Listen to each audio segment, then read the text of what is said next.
there are 6 C's of governance success for owners and boards. Number 1, culture. Setting the tone, establishing your culture, and being intentional about it.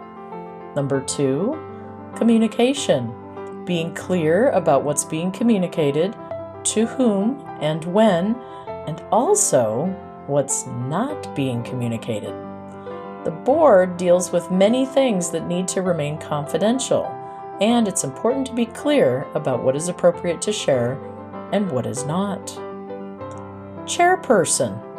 You may rotate this position, or it may be elected or appointed for a term or on an ongoing basis. We see groups structure this in any of those ways.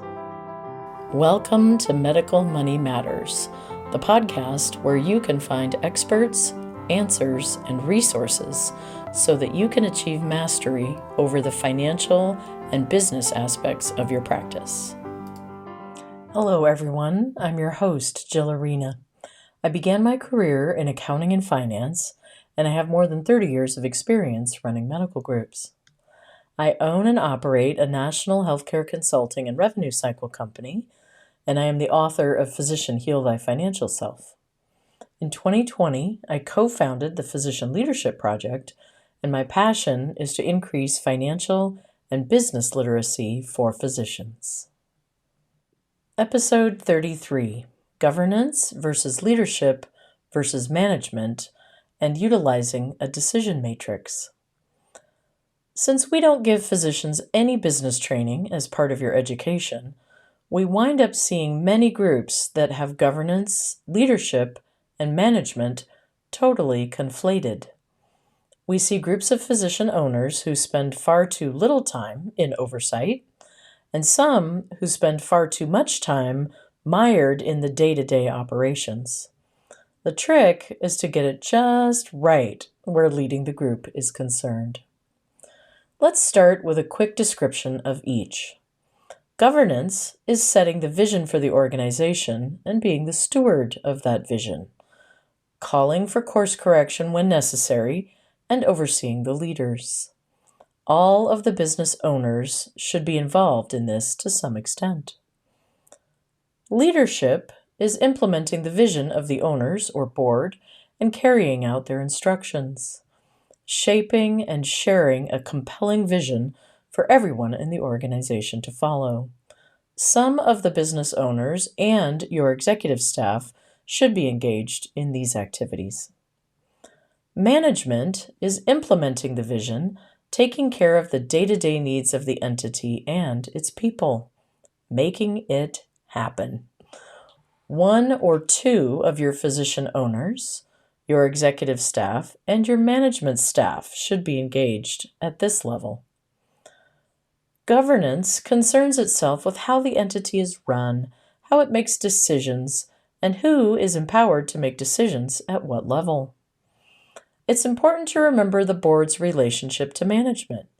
When we think about the above descriptions and how the owners get involved in governance versus leadership versus management, this really becomes an exercise in delegation of authority.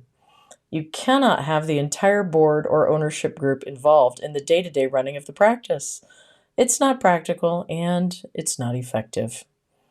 The board should vest the management team with authority over financial and internal controls and the implementation of those.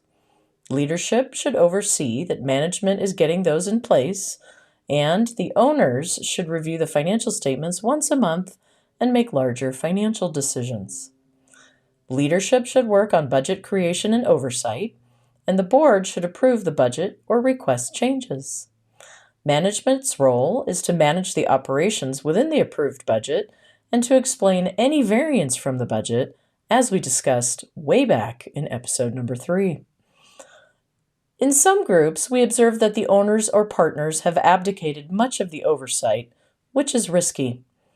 If there isn't enough of the right kind of oversight from the board, this can leave the practice at risk for embezzlement. Contrary to this, we do see some groups where there is way too much involvement from the physician owners on a daily basis, and they are underutilizing their management and leadership teams. Sometimes this happens after a group has been embezzled, and sometimes it is just part of the culture. Either way, it is a missed opportunity. Overall, the board or owner's role should be one of monitoring and accountability, not actually attempting to manage the group. As my friend and national healthcare consultant Steve Franey says, there are 6 C's of governance success for owners and boards. Number 1, culture. Setting the tone, establishing your culture, and being intentional about it. Number 2, communication.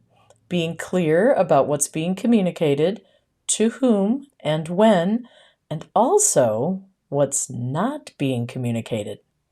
The board deals with many things that need to remain confidential, and it's important to be clear about what is appropriate to share and what is not. Chairperson. You may rotate this position, or it may be elected or appointed for a term or on an ongoing basis. We see groups structure this in any of those ways. Most important is to have a chairperson, president, chair of the board, medical director, whatever you call it, who is effective at leading your group. Number 4, consensus. We talk a lot about having this as a decision-making model, and along with this comes the notion of disagree and commit. If your group has a commitment to making decisions by consensus, that doesn't mean that everyone always agrees. It does mean that you can disagree, but when the group makes a decision based on the consensus, everyone must commit to it. Present a united front. Number 5, change. It is the only constant, and your group needs to be facile at making change and managing that. More on that in a future episode. And number 6, consultation. Many boards don't consult experts outside of the practice, even when making large decisions. We highly recommend using ex officio members of your board, like your practice accountant or attorney, or a consultant or other trusted advisor. Most will be humbled to be asked, and some will do it at no cost, although I would always assume that you'd pay them for their time and expertise, if you value it. Now, at this point, you may be asking, how can we assure that everyone stays in their lane? And how can we assure that decisions are made at the appropriate level? We highly recommend developing and utilizing a decision matrix, which can also be known as an authority matrix. This is a simple grid. It should be a one-pager at most. Running down the left side, it outlines levels of decisions such as financial spending limits, human resources authority limits, such as who can counsel or discipline a manager or a physician or an owner, and other governance level items. Across the top, we recommend outlining positions or individuals, so you might list your site managers or leads, practice manager, administrator or CEO, executive committee, and board. You can find an example of a decision matrix at the medicalmoneymatterspodcast.com website. Once you have this drafted, discuss it at the board level first and get input and agreement. After that, you can socialize it at all levels and garner input. Once you've done that and have a final draft, you can bring it to one of the board meetings for approval at the board level. Be sure to include it in your minutes, as this becomes an important governance tool. Refer to it frequently until everyone is familiar with it, and include it in the official orientation of anyone who holds a position that appears on it, so that they are clear on their authority and the boundaries of it. Encourage them to ask questions too. Review and update it once a year at your strategic planning retreat or at times of change or upon major events, and then live it. Support everyone making decisions at their appropriate level, and do not second guess or revisit. If someone makes a decision you do not agree with or one you would not have made, begin by asking questions and seeking to understand why they made the decision they did. Approach it from a place of curious, not with any kind of, why the hell did you make that goofy decision, energy. Once you fully understand their thought process and rationale for the decision, you have two choices. Number one, honor it and do the coaching about what you'd like them to do next time. Or two, reverse it. Do this with extreme caution and very infrequently, and explain the why of it until they understand your perspective and why it needed to be reversed. Again, do not do this often, as it undermines the person who made the decision and can leave them feeling untrusted. This may seem a bit foreign to the group at first, but stick with it and it will become a part of your culture. It'll clean up your processes and it should clear up a lot of confusion. After a while, you'll wonder how you ever got along without one. Join me for our next episode where we'll do a deeper dive into appropriate oversight by practice owners. You can find more information online at medicalmoneymatterspodcast.com, and you can subscribe to the Medical Money Matters content website for physician leaders to find budget templates and many other tools. We've included those links in the show notes.